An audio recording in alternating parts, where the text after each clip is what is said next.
welcome to Auteezy Takes Colombia episode 2. So, since the last time we spoke, I've started classes. Today is actually my first day of classes, and I can say that it's pretty exciting just to be back in a classroom. I love helping, I love teaching, so I feel like I'm really getting in tune with my first love. Some questions. Thank you all for all the questions that you asked in the comments on my first video. I'm really excited that I have over 100 views.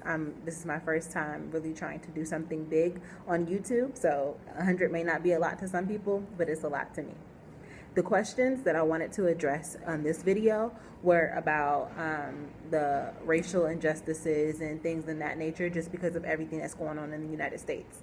I had a lot of questions about my everyday life, things that I do here, if you all could see my day-to-day, but that's not exactly possible just because it's not the smartest thing to walk around with an iPhone everywhere you go in Colombia. I can definitely touch on why in another video, but for this one, I'm gonna hit on the racial injustice topics. So, the first question that I'm going to hit on is, how is your blackness perceived over yonder? Okay, so this was from user AuteezyTakesColombia2. Thank you for that question.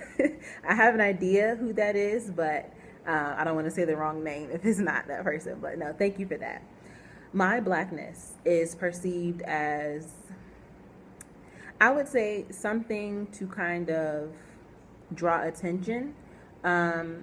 Some Afro-Colombians are my color and darker, and I've actually seen some Colombians that are darker than me, whether they identify as Afro-Colombian or not. However, my hair is what really makes me stand out. So in the first video, I had Marley twists. I was, wearing them down, wearing them up, but I had them for a while, so I took them out and I proceeded to wear my afro.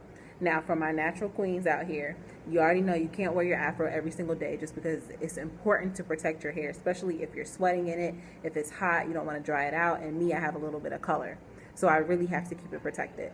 So right now it's in twists. The next video, I might pull the afro out for you all. But no, when I wear my afro out, I definitely get stares. I definitely get attention.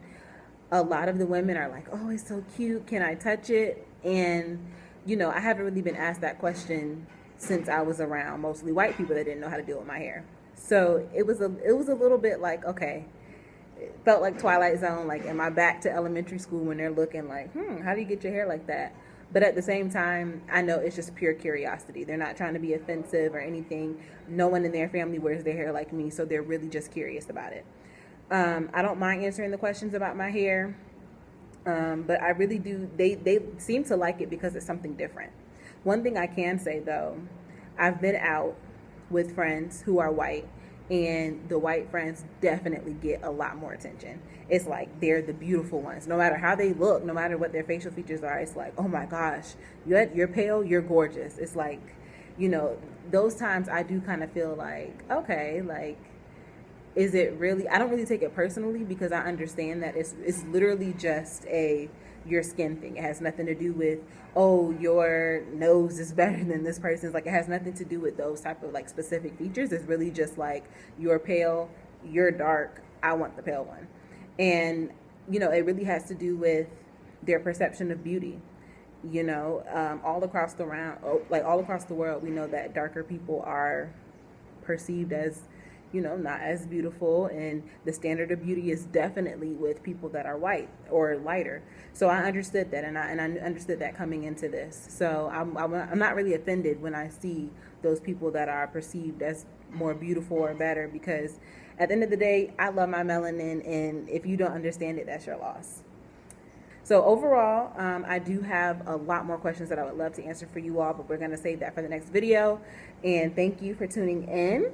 If you all have more questions, please drop them on this video. And if you like this video, don't forget to hit the like button and to subscribe to keep up with Auteezy Taking Colombia. Remember who taught you.